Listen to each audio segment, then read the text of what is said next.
kitabu cha Zaburi mlango ule wa 4 kichwa cha somo la leo kinasema Bwana teta nao wanaoteta nami. Bwana teta nao wanaoteta nami, unaweza kusema vile vile Bwana teta na watesi wangu. Zaburi kama tulivyosema ni kitabu chenye milango mingi, kwa 150 ni rejea fupi sana. Fupi sana kutukumbusha ni nini tunafanya. Lazima wakati mwingine tujiweke katika mpango mpana ili kusudi tusifike njiani tukajikuta tumerudi nyuma, kwa sababu tuna makusudi mapana.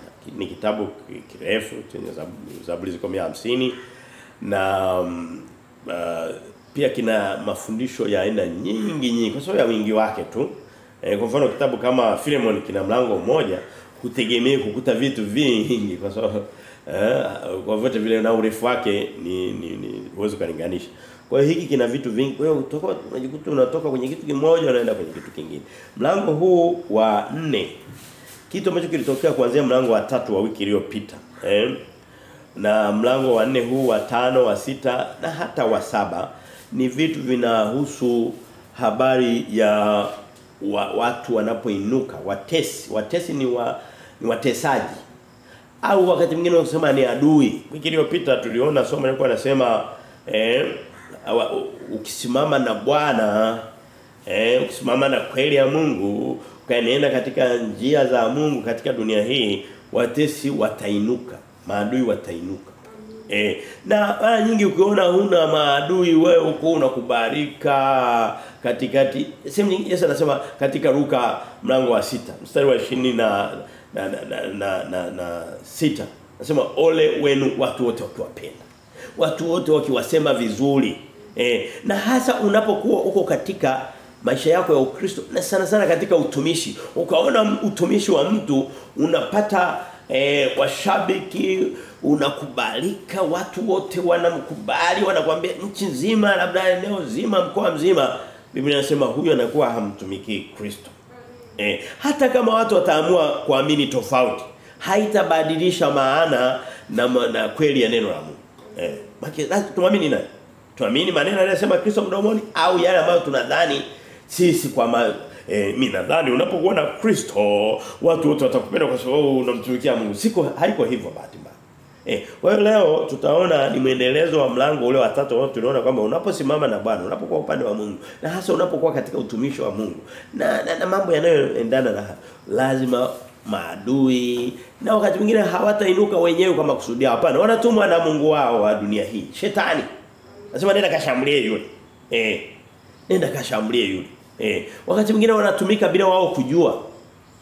Hebu jiulize wale wachawi unaokuta wanalala wanaruka hewani hawapati muda hata wa kupumzika. Ukiwauliza ulipokuwa unaruka unatoka hapo naenda Mtwara na wapi? Sana umefaidi nini? Hakuna. Ametumikishwa. Lakini wanaenda kufanya kazi ile mwovu na kuvamia ngome za Mungu. Lakini sasa Mungu ana nguvu. Lakini je akiwa na nguvu na kusema kwamba tutakuwa salama muda wote? Ndio tutakuwa salama, lakini mashambulizi hayatakoma. Amina. Wewe mlango wa 4 tunaona sasa ni habari hizo za watesi wa maadui, watesaji wakiinuka na sasa nini cha kufanya. By the way, wiki jana utaona hasa ni nini cha kufanya. Leo tutaangalia namna ya kumlilia. Tunapokuwa tunapita katika mateso au mapito. Mistari ya leo sio mingi, iko 8. Hizi Zaburi za sasa hivi sio ndefu. Ziko mistari 6, 8, 10, 12. Saizi kama hizo. Kwa hiyo mistari 8 sio mingi sana, kwa hiyo naamini tutamaliza kwa wakati. Lakini tunajifunza nini? Tunajifunza watesi watakuja. Na tutaona kwamba katika silaha tulizopewa za Mungu ambazo zinatulinda katika dunia hii iliyoanguka, katika dunia ya uharibifu, dunia ya dhambi, dunia ya uadui, dunia ya hila, na maneno mengine kama hayo. Tuna silaha ambazo nyingine ni za kutulinda, nyingine ni za kushambulia. Zote ni kutuweka salama. Of course, silaha yetu kubwa ni Kristo mwenyewe. Lakini kuna vitu vya Kristo ambavyo tukivishika Kristo anafanya kazi kwa uzuri katika maisha yetu. Kwa hiyo leo tunaona hasa habari za kumlilia Bwana. Tunaona vipengele vikubwa vitatu. Mstari wa kwanza peke yake utakuwa unaongelea kumlilia Bwana. Katika mateso, hasa wakati wa mateso. Ambayo tuliona kuanzia wiki iliyopita maadui wakiinuka. Tutaona kwamba silaha kubwa kabisa nyepesi inayotoa majibu ya mara moja ni kumlilia Bwana. Leo kuna silaha nyingine, kwa mfano silaha ya labda ya kusimama na kweli kifua, tukiwa tumejifunga kweli viunoni. Ni silaha ya kweli, lakini adui akishainuka hata angalia kama ni mtu wa kweli au sio kweli, atakushambulia anyway. Kwa hiyo kuna zile silaha ambazo zinaleta majibu ya mara moja. Lakini je, ni hizo peke yake tunatakiwa tuwe nazo? Hapana, naomba watu wote wasikilize. Sio hizo tu, tuna na nyingine, lakini kuna zile zinazojibu. Ngoja niulize, kwa mfano kama njaa inauma sana tumboni.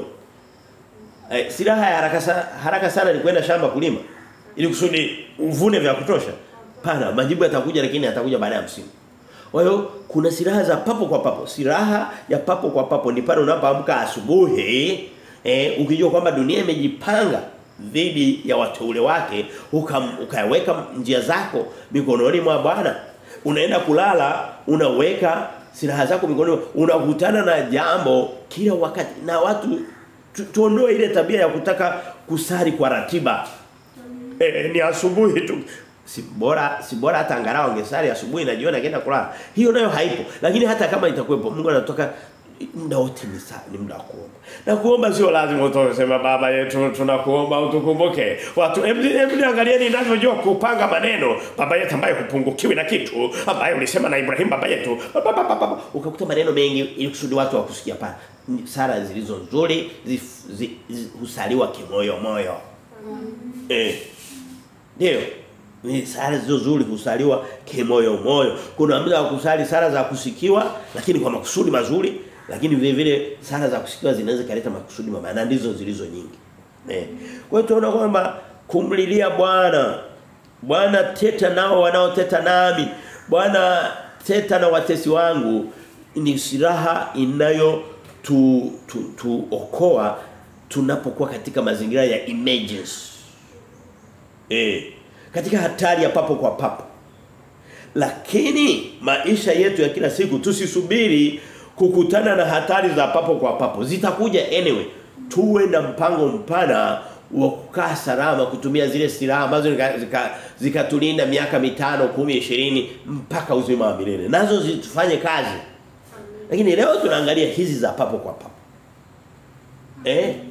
Hizi za papo kwa papo.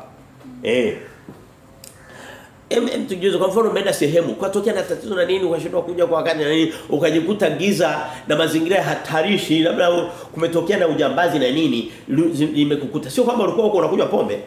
Wewe pombe nao wapo wasikie vizuri. Njia inayofuata ni nini pale? Sio kusema kwamba utaanza kujifunga kweli kiunoni. Pale ni kumlilia Bwana. Lakini leo hii wanadamu wafika sehemu fulani hata kumlilia Bwana hawana imani. Hapana, tuwe na imani ya kuweza kumlilia Bwana, anasikia. Biblia inasema hasinzii wala hafanyi nini? Hapumziki. Ndio, sio? Hasinzii wala hapumziki. Ukisoma andika ni mapenzi ya Mungu kutuokoa. Unasoma katika kitabu cha Mithali mlango wa 16, sehemu nyingi tu, Mithali. Okay, sitaji hata kutaja mstari. Ni Biblia nzima. Mithali 17 anasema njia za mtu zikimpendeza Bwana hata adui zake humpatanisha nao. Wakati mwingine njia zetu zimpendeze Bwana ili kusudi hiyo ndio njia mojawapo ya Bwana kuteta na wale wanaotutesa. Analeta tu upatanishi. Tungetamani, ngoja nikwambie tunachotamani sisi wanadamu katika maisha ya mwili haya, ya damu na nyama. Tungetamani maadui akiinuka tuone Mungu anawasaga kama kunguni pale chini. Lakini Mungu anasema hapana. Wakati mwingine sitawasaga, wakati mwingine nitakupatanisha nao. Wawe rafiki zako badala ya kuwapoteza wakufae. Paulo alikutana na watu walikuwa wabaya kwake, baadaye wakawa marafiki zake, wakawa watumishi wenzake. Na sehemu nyingine anasema Akiona hawapatanishiki, Biblia inasema tusome pale katika kitabu cha Mithali mlango ule wa 15 mstari wa mimi ngoja nikusomee au kama unaweza kufika pale Mithali 15:25 anasema hivi. Mithali 15:25 Biblia inasema Bwana ataingoa nyumba ya mwenye kiburi bali atauthibitisha mpaka wa wajane. Mbele za Mungu natakiwa tuwe kama wajane fulani. Tuwe kama vikoondoa ambavyo haviko so defensive, havina makucha ya kuweza kujilinda. Hebu tuombe kucha zetu ziwe ni kucha za Bwana. Kondoo anategemea mchungaji wake ndiye amtunze na kumhifadhi na kumtetea. Wale wanyama wa porini wengine wasio na mchungaji wanategemea mbio zao. Wewe ngambie zile mbio hazifikishaki sehemu nyingi. Wanakufaga kirahisi sana. Kwa hiyo tunaona hivyo pengine vitatu. Cha kwanza ni kumlilia Bwana, kipengele cha pili tunaona mashauri ya amani kwa watesi wako. Nafasi itakapopatikana. Biblia inasema kwa kadri itakavyowezekana kaeni na amani na watu. Kwa kadri inavyowezekana. Mmoja wapo ni kujaribu kutafuta mashauriano na wale watu, mashauri ya amani. Kama kuna mwana wa amani, kama hakuna mwana wa amani, basi kuna njia nyingine za kufanya, lakini tusikate tamaa na watesi wetu kwamba tukiwa tunaombea wewe waambie sio vizuri sana, ni kweli kabisa. Na neno la Mungu linathibitisha, lakini maisha kila siku yanathibitisha. Sio vizuri sana muda wote kuwaombea maadui zetu mabaya. Sehemu nyingine nasema waombeeni wanaowatesa. Waombeeni. Wape mashauri kama wana uwezo wa kusikia tu, wape mashauri. Wewe waambie sio kusema kwamba Mungu anataka kufuga mateso au anataka kufuga viburi na fujo. Hapana. Mungu ana mizani ya haki. Biblia inasema hasira ya mwanadamu haitendi haki ya Mungu. Tunapokuwa tuna maumivu na hasira na nini, tutatamani hasira yetu yani iwasage wale watu, lakini inakuwa imeenda kinyume na haki ya Mungu. Kwa sababu yeye ni Mungu, sisi tuna wanadamu. Nani amesikia wachache utangulizi? Na tunaona kipengele cha 3 ni mstari wa 2 mpaka wa 5, mstari wa 6 mpaka wa 8, tutaona amani ya Bwana katikati ya dhoruba. Mungu anaamua tu asipo kupatanisha na wale maadui, anaamua anasema bana nitakutengenezea amani katikati ya dhoruba. Yaani maadui wako wanajipanga. Kwa mfano ukisoma katika Zaburi ya 23 maarufu ya Wakristo, nafikiri ndo Biblia yao yote iko pale. Bwana ndiye mchungaji wao. Sasa mwingine anasema unaniandalia meza machoni pa watesi wangu. Yaani watesi wako pale wamejipanga, badala ya kuwa unakimbia unawakimbia, Mungu anasema kaa hapo ule kwanza chakula wakuone unakula. Anasema na kikombe changu kinafurika. Unakula unakunywa, watesi wako pale kama vile wanakusubiri umalize. Mungu anakutengenezea amani katikati ya mateso, katikati ya watesi. Ndicho tunachokiona kwenye maandiko ya leo. Kwa hiyo tunaona hivyo vipengele vitatu. Tuanze na kipengele cha kwanza hicho cha kumlilia Bwana wakati wa mateso, wakati watesi wanapokuinukia. Tusome ule mstari wa kwanza, ule mmoja tu ndio unabeba huo ujumbe. Japo jumbe zote zinaenda sambamba, lakini mstari huu mmoja hasa. Mstari wa kwanza anasema Mungu wa haki yangu, uniitikie niitapo. Wakati mwingine tunasoma Biblia tunaruka maneno, hatutafakari zaidi. Mungu wa haki. Wewe Wakristo wengi, mimi nikiwemo, sio watu wa haki sana. Ukitaka Mungu awe Mungu wako wa karibu sana, aweze kuwa ni Mungu wa haki yako. Anasema sehemu nyingine anasema enyi wanadamu mnatenda haki. Kabla haujaenda kumlilia Mungu, ninyi mmesimama kwenye haki. Kwa hiyo anaanza pale anasema Mungu wa haki yangu, uniitikie niitapo, umenifanyizia nafasi wakati wa shida, unihifadhi na kuisikia sala yangu. Tuwe na tabia ya kumkumbusha Mungu. Wale wa Kristo wanaenda mbele anaweza kama saa nzima yuko anabweka. Kukumbushana kukosea. Sehemu nyingine unasema unikumbushe Njoni tusemezane, kuwe na aina fulani kama ya dialogue, maongezi na Mungu na kumkumbusha. Wakati mwingine nakumpa mfano, nasema Bwana ulipofanya hiki na hiki wakabaki salama, hebu na mimi nitendee vile. Mungu anapenda kukumbushwa matendo yake. Ndio sababu muda wote alikuwa anawaambia wana wa Israeli, anasema hivi mmesahau ile miaka 40 ya jangwani ambapo niliwapitisha nikawatoa katika nchi ya utumwa? Muda wote anasema, na akawekea Pasaka ya kuweza kukumbuka lile tukio. Mungu anapenda muda wote, ni imeandikwa kwenye Biblia sehemu nyingi, anapenda kuona watu wanaokumbuka. Na vile vile tuwe na tabia kukumbuka. Kuna wanadamu sisi kwenda labda tukapita katika taabu au hata watu wakatusaidia tukawa wepesi wa kusahau. Lakini vile vile tusiwe wepesi wa kudai haki kwa vile tu tuliwahi kutendea watu haki.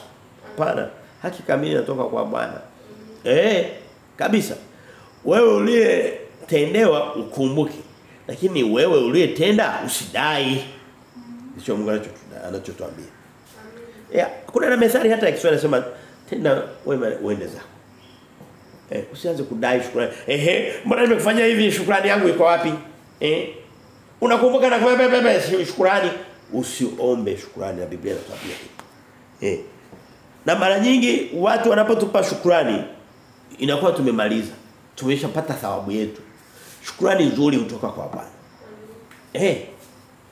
Ndio sababu Mungu anasema unapofanya karamu ya chakula cha mchana au hata cha usiku vyote vile, usikaribishe wale watu ambao wana uwezo baada ya wiki mbili. Wewe usimakaribisha Christmas, Pasaka wanakulipa.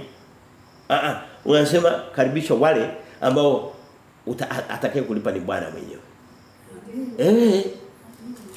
Tujikumbushe hayo mambo.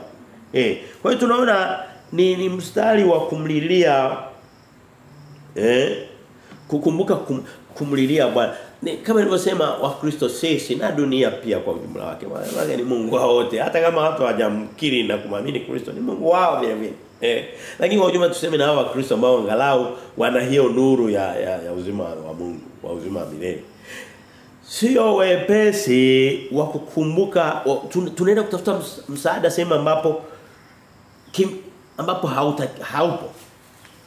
Mungu anasema Mungu anataka awe wa kwanza. Hebu tuangalie kutoka katika kitabu cha Nyakati wa Pili, mlango ule wa 17 mstari wa 11, Nyakati wa Pili 16:11, anasema kwa habari za mfalme, alikuwa naamini ni mfalme alikuwa anaitwa Asa.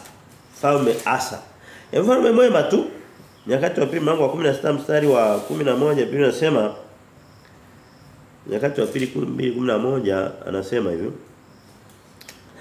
Na tazama mambo yake Asa, tuseme mstari wa 11. Ya kwanza na ya mwisho angalia yameandikwa katika kitabu cha wafalme wa Yuda na Israeli. Sura 12, akashikwa Asa na ugonjwa wa miguu katika mwaka wa 39 wa kumiliki kwake. Ugonjwa wake ukazidi sana, lakini hakumtafuta Bwana katika ugonjwa wake, bali waganga. Hapa katumia waganga. Ukisoma kwenye King James amesema physician. Kama vile ambavyo vijijini tabibu anaitwa mganga sehemu nyingine. Ndio. Kwa hiyo huyu badala ya kumtafuta Bwana katika taabu zake akaenda kwa madaktari. Leo hii ndivyo Wakristo walivyo. Daktari ni kimbilio la kwanza na la mwisho kuliko Mungu wao. Mungu amempendeza kwamba huyu mtu anaenda kuwatafuta physician, matabibu. Haikumpendeza. Mtu malizie ule mstari. Asa na ugonjwa wake anasema hakumtafuta waganga. Asa akalala na mabazi, akafa. Wewe mie tutaugua, tutatabika kwa namna moja nyingine. Tusianze na kutafuta msaada kwanza wa wanadamu. Hata kama uko njiani unaenda hospitali. Hapa nimesema kwamba watu wasiende hospitali. Lakini matumaini yako makubwa yako kwa nani? Hata wakati unachukua dawa unazimeza, kumbushe Mungu, Bwana hizi dawa aliyezitengeneza na zenyewe vyote ni kazi ya mikono yako. Ndio. Lakini kuna watu tunadhani kwamba akishamuona daktari ameninginiza manati mgongoni shingoni au mabegani vyovyote vile anaona kama vile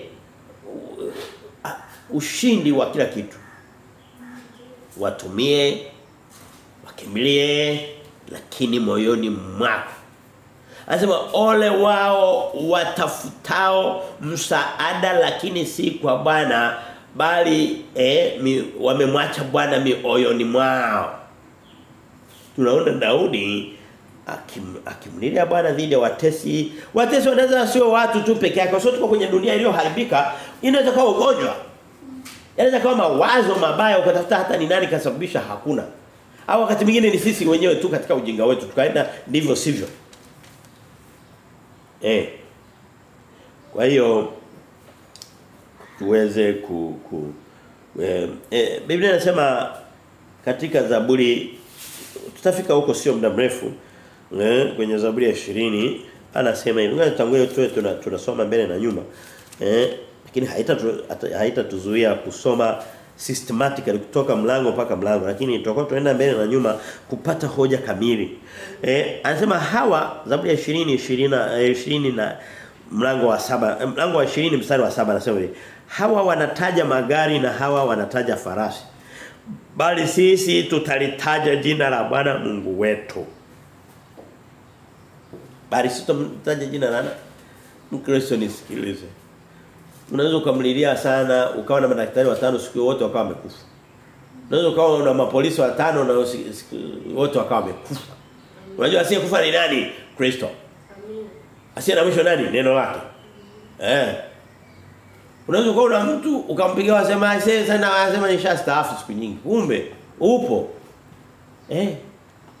Nishastaafu ame-expire. Kristo astaafu. Anasema Zaburi ya 124 mstari mingine ina ujumbe mahususi kabisa.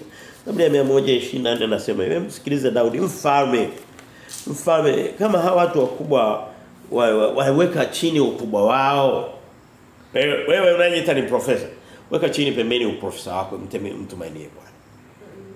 Wewe unajiita sijui ni kiongozi mkubwa kiasi gani? Uongozi unaisha. Unaisha kabisa. Aidha unaisha ukiwa kaburini au unaisha ukiwa bado duniani, lakini hautadumu. Na hakuna uongozi unaweza kudumu miaka 20. Ni mara chache sana. Utaisha kabla hapo. Zaburi ya 124 anasema kuanzia mstari wa kwanza anasema kama si Bwana aliyekuwa pamoja nasi, Israeli na aseme sasa, kama si Bwana aliyekuwa pamoja nasi, wanadamu walipotushambulia, papo hapo wangalitumeza hai hasira yao ilipowaka juu yetu. Anasema ni kwa sababu ni Mungu tu aliyetufanya tuwepo mpaka leo. Ni Mungu tu. Ni Kristo peke yake. Sio Mungu yoyote yule, si Mungu wa kufikirika, si Mungu wa mdomoni, ni Mungu kama unamsoma kwenye Biblia ndo huyo. Kama unasoma kwenye Biblia huyo sio Mungu. Anasema papo hapo maji yangalitugarikisha, mto ungalitupiita juu ya roho zetu, lugha ya picha hiyo. Papo hapo yangalipita juu ya nafsi zetu, maji yafurikayo, na ahimidiwe Bwana aliyetutoa kwa mawindo kwa meno yao. Nafsi yetu imeokoka kama ndege katika mtego wa mwindaji. Mtego umevunjika nasi tumeokoka. Msaada wetu katika jina la Bwana aliyezifanya mbingu na nchi. Ni mistari ya kutukumbusha kumweka Mungu katika maisha yetu. Leo hii Mkristo hata akipitia katika vitu ambavyo ni vikubwa, hamkumbuki Mungu wake. Kweli kabisa. Labda ni baba unalea watoto wako. Unawaleaje kwa mpira na pombe? Labda ni mama unaenda kujifungua, huna Mungu karibu na wewe. Unategemea nani? Yule daktari mwenye kisu mkononi? Pana. Sivyo. Twende katika kipengele cha pili, kinachoanzia mstari wa 2 mpaka wa 5, anasema mstari ule wa kinachosema mashauri ya amani kwa watesi wako. Jamani, tuwe anasema wao wao anasema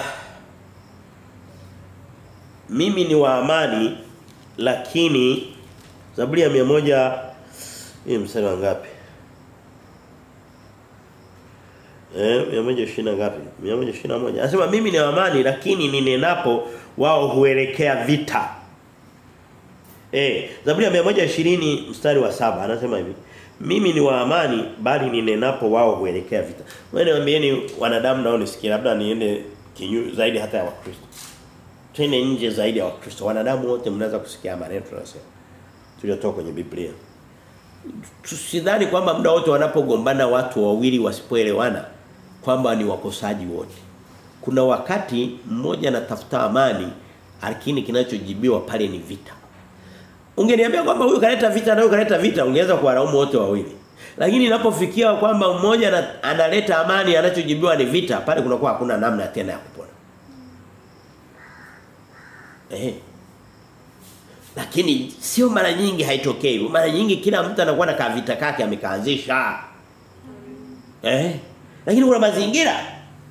Tumekaribia Bwana kiasi gani? Unajikuta kwamba mtu anatafuta amani, ana maneno ya amani, anajibiwa maneno ya vita. Mimi ni wa amani bali ninenapo wao huelekea vita. Mungu anatutaka tunene mashauri ya amani kwa watesi. Mfano ukisoma katika kitabu cha Matendo ya Mitume Stefano alipokuwa anakufa amepigwa mawe mlango wa 7 mstari wa 20 pale mstari wa 60 samahani anakufa wako anasema bwana nakuomba usiwahesabie hatia najua na wao sio wao hawa wametumwa na yule mwovu usiwahesabie hatia ngoja niwaambie tuepuke wakati mwingine laani wabaya wetu hata wale wabaya kwa mfano hawa wabaya wa Stefano walikuwa wanadhani wanapambana na Stefano lakini walikuwa wanapambana naye pale ni Kristo aliyo ndani yake. Hao ndio maadui wa kweli. Adui anayekuchukia kwa sababu sio kwa kiburi changu na matendo yangu ya ovyo ovyo bali ni kweli ya Mungu inayodhihirika katika maisha yangu. Hawa akiwepo adui wa namna hiyo unasema hao ndio adui wa kweli lakini nao unaweza kuwaombea. Anasema waombeeni wanaowatesa. Je ni rahisi? Wewe hajawahi kuniwa rahisi mimi naimwambia. Lakini nakaza mwendo najaribu. Paulo anasema katika Timotheo wa 2 mlango wa 4 naye mstari wa 17 anasema watu wote waliniacha kina Dema huyu akaelekea huko na nini anasema niko hapa tu pamoja na Luka pekee yetu. Tuko wawili pekee. Anasema angalau kama utampata Marko maandishi wa injili ya pili ile mlete anisaidie. Watu wote wameniacha wameenda Dematia wameenda wapi nimebaki peke yangu sina msaada. Anasema lakini Bwana nakuomba usiwahesabie hatia. Ni matatizo ya dunia yanayowavuta na ujinga wao na upuuzi. Kutokujua kweli. Sema nanyi mtajua kweli na ile kweli tutafanya huru. Tutamke mashauri ya amani kwa na ukiona kuna mtu halaani hata akionewa usikosema sasa umekuwa mbumbumu kiasi hicho hebu jisimamie bwana pambana hapana mwache labda wito wake ni amani katikati ya vita. Amina.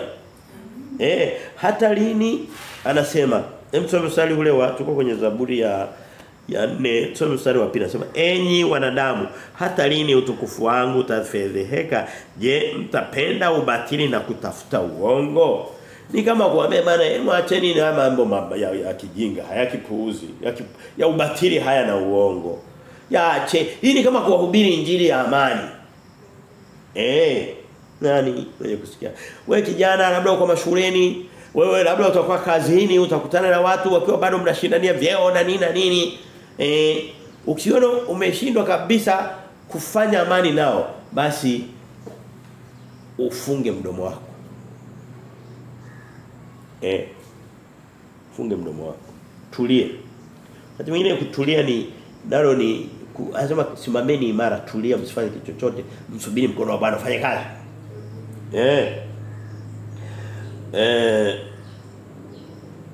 Anasema mtafanya ubatili mpaka lini? Wewe Wakristo wengi, wanadamu wengi tunatembea ndani ya ubatili hatuna taarifa. Hivi mtu anayetembea katikati ya Simba na Yanga na Madrid na Barcelona na Manchester na nini, hatembei ndani ya ubatili? Tusome kutoka katika kitabu cha nisifungue pale. Tusome kitabu cha Mhubiri mlango wa 9, kitabu tukimaliza sio zamani. Mlango wa 9 mstari ule wa 9 pia. Anasema uishi kwa amani na furaha pamoja na mkeo, akimaanisha pia pamoja na mmeo katika nyakati zote za ubatili wako kwenye uso wa dunia. Bwana anasema utafurahi utanini, lakini kimsingi mnaishi kiubatili. Ndio maisha hayo mlio mnayoendea. Leo watu wanaweza kaenda na masuti yake mazuri, akaenda na sifa, akaandika na vitabu vingi.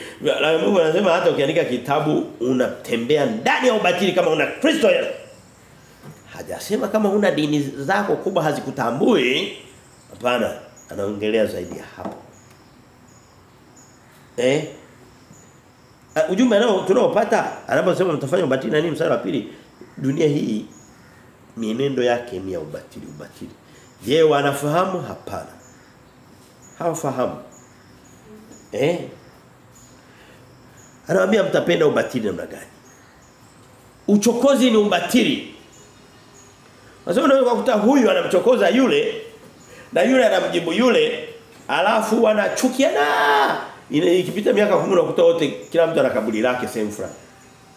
Sasa walipokuwa hai walikuwa wanashindania nini? Wote walisha kupoa. Ni ubatili. Mstari wa 3 anasema bali jueni ya kuwa Bwana amejiteulia mtaua, Bwana atasikia ni muitapo. Wakati mwingine watu wanapokuwa, nimesikiza vizuri, hii hoja sio nyepesi sana. Watu wanapokuwa sikiliza vizuri. Kwa sababu na mimi sio nyepesi, na mimi nijaribu kidogo kujengea hoja. Watu wanapokuwa wanaleta mapingamizi na mikinzano na maugomvi, wanakuwa wanakuona ni mtu muovu. Na kuhakikisha watu waliokuwa wanamshambulia Daudi, walikuwa wanaona tunashambulia lisimba fulani, lijitu libaya kweli kweli. Lakini anasema bana, mnavyonionea, si kama walimwambia Yesu, anasema hivi, hatusemi kweli kwamba wewe ni Msamaria alafu una pepo. Yesu anasema mnanionea mimi sina pepo wala sio Msamaria. Hivyo vyote ni kunizushia. Lakini anasema lakini namheshimu baba yangu, lakini ninyi mnanivunjia heshima yangu. Lakini wao walikuwa wanafikiri kwamba wanapambana na Msamaria, wanapambana na pepo. Daudi anawakumbusha, anasema katika Zaburi hii ya 4 mstari wa 3, anasema mjue kwamba huyu ni mteule wa Bwana, Bwana kajiteulia mtu wake. Hebu fanyeni vita vichache, huyu ni wa Bwana huyu. Sehemu nyingine pia anasema Zaburi ya 105 mstari wa 15, anasema msimguse masihi wangu. Msimguse mpaka mafuta wangu. Wewe Mungu ametupaka mafuta ya Roho Mtakatifu pale tulipolikiri jina la Yesu Kristo na kuhesabiwa haki ya uzima wa milele. Ni masihi wa Bwana. Sio masihi kwa maana kwamba tumekuwa Kristo, lakini ni wateule. Ni watu walioadhimishwa, ni watu walioteuliwa, waliopakwa mafuta. Na mtu asipojua hilo, unajua ukiona nafasi ukawa huijui, ile nafasi utaichezea. Ukiona kitu cha thamani ukawa ukijui thamani ulicho nacho, kile kitu utakichezea, na unaweza ukaenda ukakigawa bure, kumbe kilikuwa ni kitu cha thamani. Ngoja nikwambie, Roho wa Bwana aliyomo ndani yako, kama umemwamini Bwana Yesu Kristo, usiamini vitu vingine, ukamkiri kwa kinywa chako, ikiwa imejengwa juu ya neno la wokovu liomo katika neno la Mungu katika Biblia, una kitu cha thamani. Una uteule wa aina yake, basi usiuchezee. Basi nisiuchezee. Ndio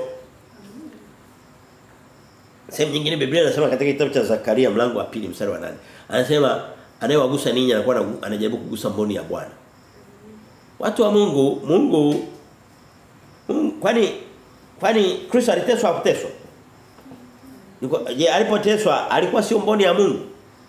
Lakini ile njia ya mateso salipitia yote. Wewe wakati mwingine Mkristo anasikia unaweza kupitia njia ya mateso haimaanishi kwamba wewe sio mboni ya Bwana. Mungu ana majira na nyakati yake. Mungu anajua, anasema kama siku hizo zisingalifupizwa asingaliokoka hata. Mungu anajua muda gani wa kuja kufupisha mateso na njia zako na njia zangu na mwingine yote amwamini Kristo. Ndio tusome mstari ule wa 4. Anasema hivi. Unaweza sasa ujumbe tuliotoka nao ni nini hapa? Ujumbe tuliopata ni kwamba Mungu ana wateule wake. Mungu hateui kwa upendeleo. Hateui kabila. Ili kabila lina akili sana. Ili kabila linajua kufanya sana biashara, kwa hiyo ndo kabila na Mungu sio namna hiyo. Ili kabila wanapenda sana mambo ya dini, kwa hiyo ni wateule wa Bwana, si kabila la Waisraeli. Hata hapa Tanzania na mataifa mengine watu wanataka kudhani kwamba ni kakundi fulani kaliko karibu sana na Mungu. Hiyo kitu haipo. Mungu hateui namna hiyo. Haini kabila.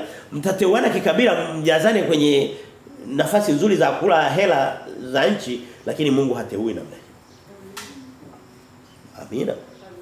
Mlango wa 4 Zaburi mstari wa 4 tusonge pale. Anasema muwe na hofu wala msitende dhambi, tafakarini vitandani mwenu na kutulia. Bado ni mashauri ni nini? Ni kama kuwafundisha watu, kuwashauri, kuwaongoza. Yule mtu anakushambulia unasema lakini usifanye hivyo, acheni. Anasema mstari wa 4 mashauri ya amani tunayowapa watu. Anasema badala ya kuwa na huo ujasiri wa kutesa na kujiona ni vidume mnaweza mnafanya, anasema badala yake muwe na hofu na kutetemeka. Mumche Bwana. Mumche Bwana. Sehemu nyingine anasema zichongeni mikuki yenu iwe majembe. Badala ya kuitumia kuua watu, itumike kwenda kulima na kuleta mazao. Ukisoma katika kitabu cha Isaya na katika kitabu cha Mika.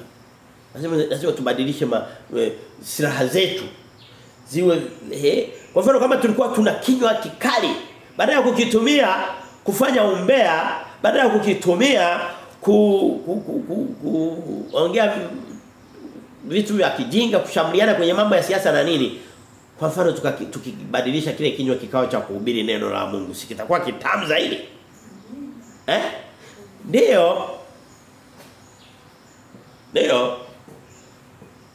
Muwe na hofu wala msitende dhambi.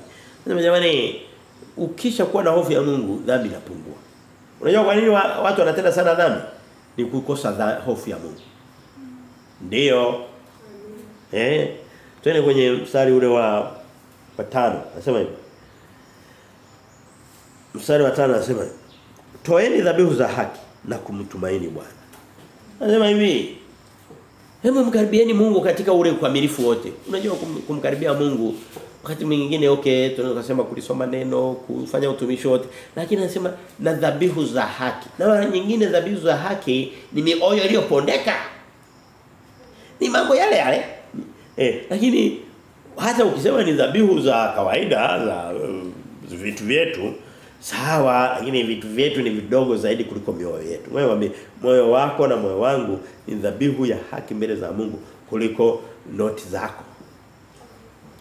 Na noti nazo hazitoki kirahisi vile vile. Paka mtu awadanganye aende mpaka na Nigeria aweze kuzifuta kwa upepo. Ikiwezekana kabisa awaletee na kachuma ulete. Ndio mnaziachia. Na hapa tufundishi kuachia hizo noti. Hebu achia mioyo kwanza. Mtu songe mbele. Tuende katika kipengele cha 3 na cha mwisho. Kipengele cha 3 na cha mwisho kinachoanzia mstari ule wa 6. Anasema hivi, kinachosema amani ya Bwana katikati ya dhoruba. Tumeona kipengele cha kwanza kilikuwa ni kumlilia Bwana wakati watesi wameinuka na nini, ambacho kilibeba ujumbe wa somo lote. Lakini tukaona pia na namna kujaribu kutengeneza amani na watu. Tukawapa mashauri wawe na hofu na Mungu, badala ya kulaani na nini. Lakini mbele kidogo tunaona kipengele cha 3 kinachosema Ni jinsi nilivyoona ujumbe unaweza kugawanywa katika makundi madogo madogo. Kinachosema amani ya Bwana katikati ya dhoruba. Mungu hata kama unajua Mungu hata ondosha watesi wakafutika duniani. Paka adui zake wote atakapokuwa weka chini ya miguu yake. Nenda kasome katika kitabu cha Wakorintho kwanza mlango wa 15 mwishoni pale kwenye mstari ya 56 kwenda mpaka 58. Lakini maadamu bado dunia iliyoanguka na Mungu wao shetani yuko hapa, maadui watakuwa, lakini Biblia inasema Mungu anakutengenezea amani. Ndio tuliposema pale kwenye Zaburi ya 23 tulirejea pale kama mfano, sikufungua mnakumbuka. Lakini anasema anakuandalia meza katikati ya watesi. Anakuwekea meza pale unaanza kula msosi. Mtu alikuwa anatamani labda umelala hospitali au kama kaburini anashtukia pilau linanukia nyumbani kwako. Anashtukia linanukia nyumbani kwako. Na hapa naomba niunganishe na somo la wiki iliyopita si kwa na wiki iliyopita au hata la wiki iliyopita.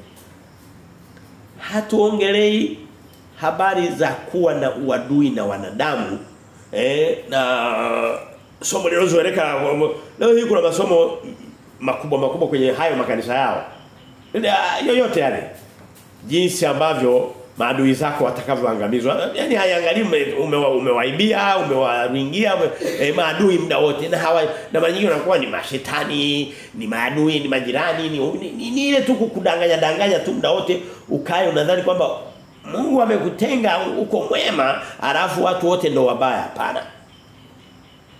Sio hivyo. Wiki iliyopita nilikuwa naongelea wale maadui wanaotushambulia kwa sababu tumesimama na Bwana. Hiyo kitu muda wote ikumbukwe. Kuna maadui wawili, wa aina mbili. Kuna adui zangu kwa sababu ya mienendo yangu yoyote kwenye uso wa dunia, mizuri na mibaya, lakini kuna maadui wale wanaoinuka kwa sababu ninaenenda kama Bwana anavyonitaka. Niko katika utumishi wa Bwana. Hao ndio hasa anaowaongelea. Mungu anataka awaangamize wakati mwingine lakini hawa maadui wetu wenyewe tunasema waombeeni. Kwa hiyo amani ya Bwana katikati ya dhoruba, katikati ya tufani, katikati ya mapito, katikati ya matatizo. Na kuna mapito mengine ni ya muda mfupi, na matatizo mengine mtu anadumu nayo muda mrefu. Matatizo mengine unaweza kukaa na tatizo miaka 10. Unaweza kukaa nalo mpaka unakufa. Lakini tumuombe, je, yataondoka yote? Hapana, lakini Mungu anaweza akakutengenezea amani katikati ya dhoruba na matatizo, ukajikuta moto wake huusikii. Hebu niulize, wakati Mesha, Shadraka na Abednego walipokuwa kwenye tanuru la moto, tatizo lilikuwa halipo, lakini Mungu alitengeneza ubaridi katikati ya moto. Huko ndiko kutengeneza amani ndani ya dhoruba, ndani ya tufani za maisha. Biblia inasema katika Isaya mlango wa 9 mstari wa 6, anasema Kristo, jina la Kristo miongoni mwa tabia za Kristo anaitwa mfalme wa amani. Mfalme wa amani maana yake ni nini? Yaani ni controller au ni msimamizi wa mambo ya amani. Anaweza akakugawia kipande. Ukisoma katika kitabu cha Yohana mlango wa 14 mstari wa 27, anasema amani yangu nawaachia, amani ninayowapa sio kama ile ambayo mnapewa na dunia. Ya kwangu ni ya tofauti. Ya kwangu inaweza ikawepo ndani katikati ya watesi. Watesi wapo lakini amani kawepo. Haondoki. Je, ndivyo tunavyopenda sana? Lakini sivyo tunavyopenda, lakini kama Mungu ndivyo ampenda, sasa tufanyaje? Tujifunze kupenda anachopenda Bwana na kuchukizwa na kinachomchukiza Bwana. Na Wakristo wanafanya bidii kile wanachokitaka ndicho na Mungu afate. Wakipenda mahubiri ya aina fulani na Mungu ikiwezekana Biblia iandike hivyo au la iweke pembeni. Hapana, kile Mungu anachopenda, kile Mungu anachoandika kwenye neno lake ndicho natakiwa na sisi tufate. Sisi tunafuata Mungu, sio Mungu anatufuata sisi.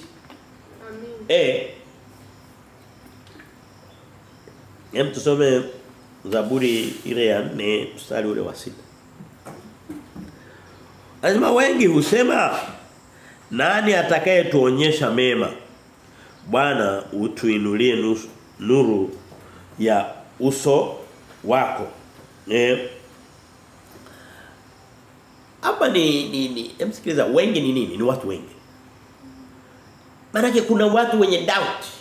Kuna watu wenye mashaka. Kuna watu wanaangalia wingi wa upande wa pili.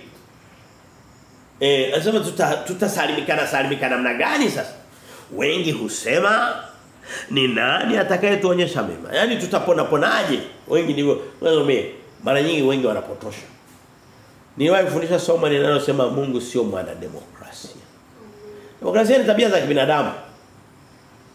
Na ile kuna kamsemo kako duniani kanasema sauti ya wengi, sauti ya Mungu. Sio hivyo. Niulize, watu wote waliokuwa Yerusalemu waliposema asulubiwe afe ni mbaya, ndio kusema na Mungu alikuwa yuko upande huo? Hapana, labda Mungu alikuwa na wale wanawake wachache waliokuwa wanamlilia Kristo, wanaona anaonewa. Labda na kwa vote vile. Wanasema wengi wanakuwa na wasiwasi, wewe nisikilize ujumbe kuondoka nao kwenye mstari. Usisikilize wengi na hofu zao wanazokufundisha au wanazokuambia. Amina. Hivi wewe, mbona hivi huoni tatizo hili? Hakuna ubaya kusikiliza mashauri ya wanadamu, lakini hatimaye na lazima tuwapime. Wanatumia mashauri yao yametoka kwa nani? So hata mashauri ya wanadamu lazima atoke kwa Mungu vile. So Mungu anapoleta mashauri yake yanapitishwa kwa wanadamu. Kwa mfano, Daudi alipokuwa amefanya dhambi ya uzinifu na mke wa Uria, amemuua na Uria mwenyewe. Bathsheba. Aliletewa mashauri na nabii Nathan. Nathan akamwambia Daudi, kitu hicho kifanya ni matatizo makubwa sana. Akampa na ule mfano, akasema kulikuwa kuna mtu alikuwa na kondoo wengi, alafu akatembelewa na mgeni. Sasa kukawa kuna na maskini yuko jirani yake, ana kondoo mmoja. Alipopata mgeni akaenda akamchukua yule kondoo wa yule mmoja wa yule maskini, ndo akamchinja akamwandalia meza. Daudi akasema imetokea kwenye ufalme wangu. Anasema ni mfano tu. Anasema kama hicho kitu kimetokea huyo mtu mmalize. Yaani anao makondoo mengi, alafu anaenda kuchukua kakondoo kama mtu mmoja, huyo atabaki na nini? Nathan akasema huyo ndo wewe. Ndio ufanye hicho kitu. Umeua. Nyumbani kwako ulikuwa na mji mkubwa, lakini umeenda kwa tena kwa mtumishi wako. Ninachotaka kusema ni kwamba tuwe tayari kupokea yale mashauri kama yana uvuvio wa kimungu. Lazima tujifunze kuweza kupambanua mashauri. Kweli kabisa. Leo hii nakwambia akitokea binti au mwanamke hata mwanaume akaenda akamwambia mashosti zake sema bana mume wangu amefanya hivi, unateseka? Kia si iko nyeupe. Chana naye wewe.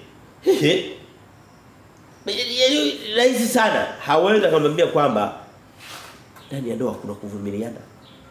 Au kaangalia, jiangalie labda kuna kitu unakifanya sio na wewe. Kwa sababu mashauri ya watu.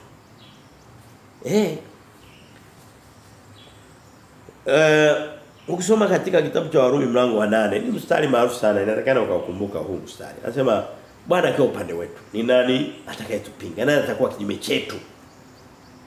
Hajalishi wengi wamesemaje, lakini Bwana anasema. Wewe tujifunze kupata mashauri ya Bwana. Mashauri ya Bwana yanapatikana katika kitabu hiki. Inaitwa Biblia. Sasa mtu unakuta Biblia nayo, lakini ukimulizwa hata angalau na mistari 10 kichwani haijui ya kwenye Biblia. Hayo mashauri atayapatia wapi? Au ataoteshwa mara ya pili. Wale oteshwa walikuwa kina Musa wakayaandika. Wewe unatakiwa uyapokee kwa imani. Uya kwenye ufahamu. Tusome mstari ule wa 7. Anasema hivi: umenitia furaha moyoni mwangu kupita yao wanapozidishwa nafaka na divai. Hapa kuna ujumbe mpana sana. katikati ya dhoruba, katikati ya watesi wanaoinuka wote vile, katikati ya tabu. Anaweza kuwa watesi ambao sio binadamu. Ikawa tu ni afya mbaya au mikosi tu imekupata ukakuta imekupata katikati ya mapito.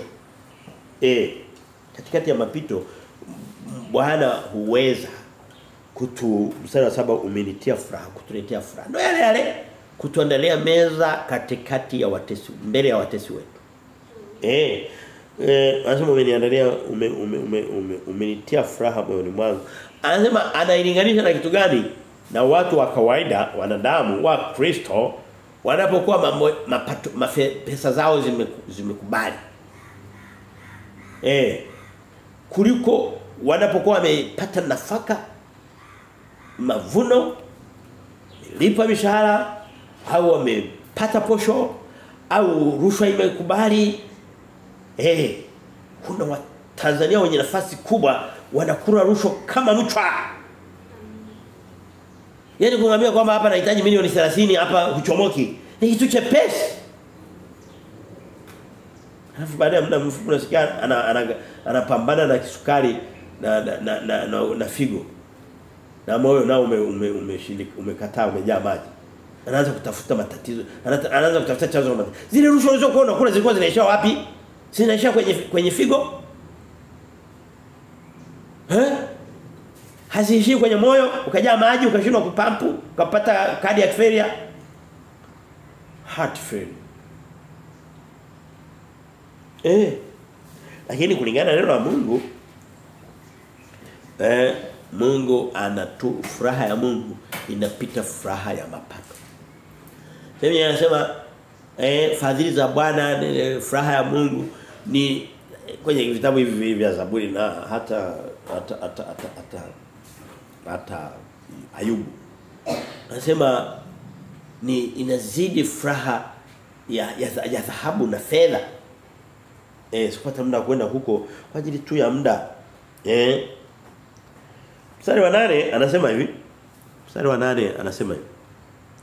Katika amani nitajilaza na kupata usingizi mara. Maana wewe Bwana peke yako niwe unijaliaye kukaa salama.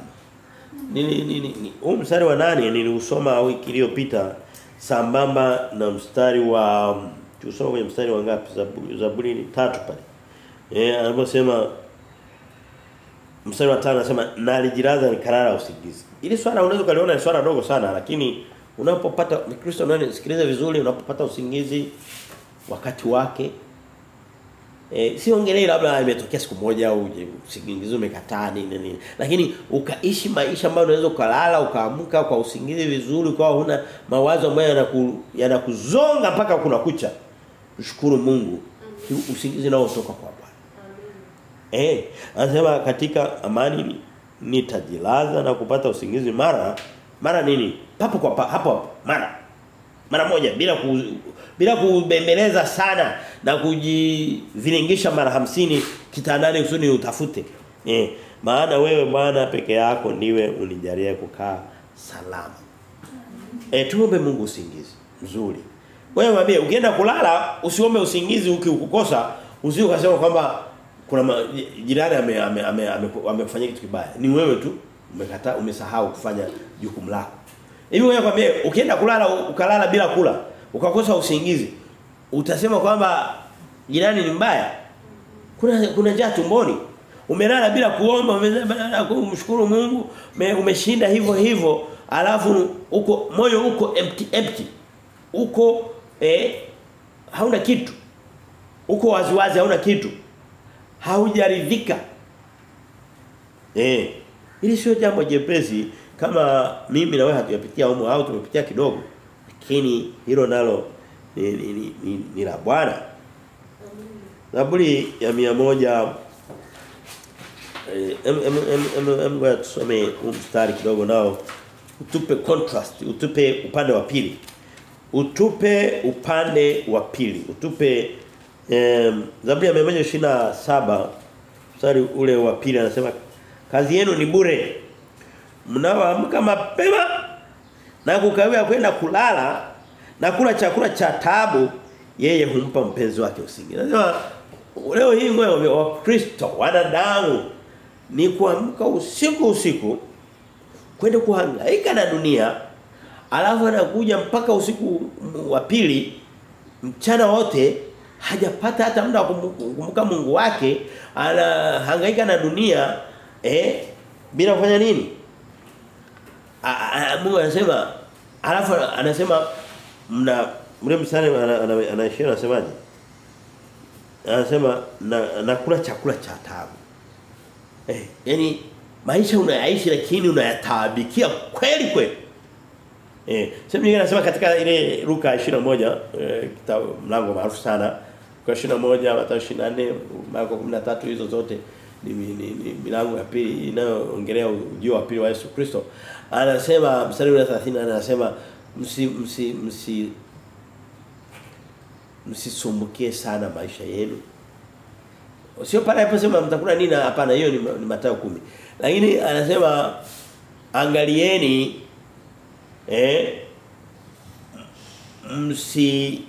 msilemewe na ulevi na ulafi na masumbufu ya dunia hii, ile siku ikawakuta hamjajiandaa bila kuitegemea.